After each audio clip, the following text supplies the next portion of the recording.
কেন কষ্ট দেয় ভগবান বুঝতে পারি না। এত সকালে শীতের মধ্যে ঘুম থেকে ওঠা যে কত কষ্টের, তার মধ্যে আবার বরফ জলে বাড়ির সমস্ত কাজ করো, বাপরে বাপ। এক কথায় আমরা মহিলারা যুদ্ধের ময়দানে নামি এই কনকনে শীতের মধ্যে। হাড় কাঁপানো এই শীতে যেমন শরীরের হাড়গুলাই হার মেনে যায় এত ঠান্ডার কাছে। তো যাই হোক, আমি রূপা ত্রিপুরার আমবাসার ছোট্ট একটা গ্রাম থেকে অতি সাধারণ ঘরের অতি সাধারণ একজন গ্রাম্য গৃহবধূ আমি।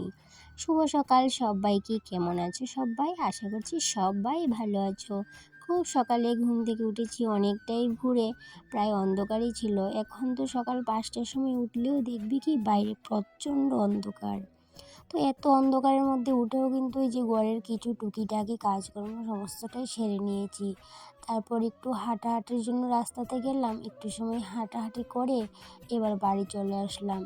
এবার বাড়ির সমস্ত কাজ কিন্তু এক এক করে করে নেব। আর এই দিকটাই দেখো, বাসনপত্রগুলোও ধুয়ে নিয়েছি অনেকটাই ঠান্ডা জলে। কারণ কি, এই যে সিনটেক্সের জল কিন্তু সকালবেলা অনেকটাই ঠান্ডা থাকে, প্রায় বরফ জলই বলতে পারো। সেই জলের মধ্যে বাসন ধোয়া আর হাত কিন্তু একদম ঠান্ডা হয়ে কি বলবো তোমাদের। এবার সমস্ত কাজকর্ম শেষ করে এই পিছনটায় আসলাম। সমস্ত কাজ বলতে ওই সমস্ত কাজ কিন্তু শেষ হয়নি। আমাদের মহিলাদের তো আর কাজ শেষ হয় না, কাজের কোনো দিনও শেষ নেই। তাই জন্য এই যে একটু সময় নিজেকে দেওয়ার জন্য ভাবলাম ব্রাশটা করি এখানটায় দাঁড়িয়ে। আর রোদের তো কোনো দেখা নেই, অনেকটাই বেলা হয়ে গেছে, তারপরেও কিন্তু রোদের কোনো দেখা নেই। আর এই দিকটাই দেখো, 2-1টা থানকুনি পাতা তুলে নিচ্ছি। কারণ কি, গ্যাসের সমস্যায় প্রচণ্ড ভুগছিলাম এই 2-1 দিন ধরে। তাই জন্য ভাবলাম প্রতিদিন সকালে খালি পেটে এই পাতাগুলো খেলে তো অনেকটাই উপকার, তাই জন্য কয়েকটা তুলে নিই। আর এই থানকুনি প্ল্যান্টগুলোও না অতটাও কিন্তু গ্রো করেনি, যেহেতু এই যে ঘাসের মধ্যে উঠে আছে, অতটাও কিন্তু ভালো হয়নি।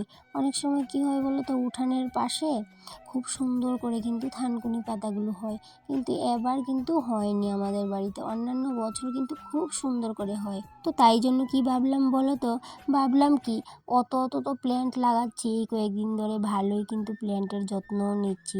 তাই জন্য ভাবলাম কি, আজকে একটু যত্ন করে এই থানকুনি কয়েকটা প্ল্যান্টও কিন্তু আমি টবের মধ্যে লাগিয়ে রাখবো।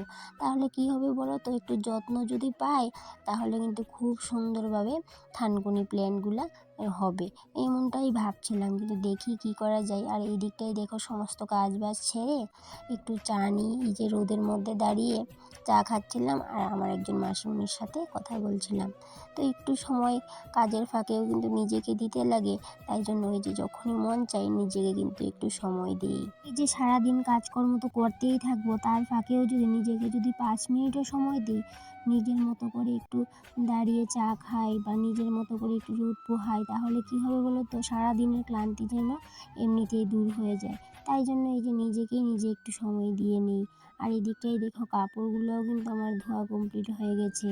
আর এই দিকটাই দেখো, সাদা জিনিসে যদি উজালা দেওয়া হয় তাহলে দেখো কতটাই সুন্দর লাগে। তাই জন্য ভাবলাম এই দুটো গেঞ্জির মধ্যে একটু করে উজালা দিয়ে দিই।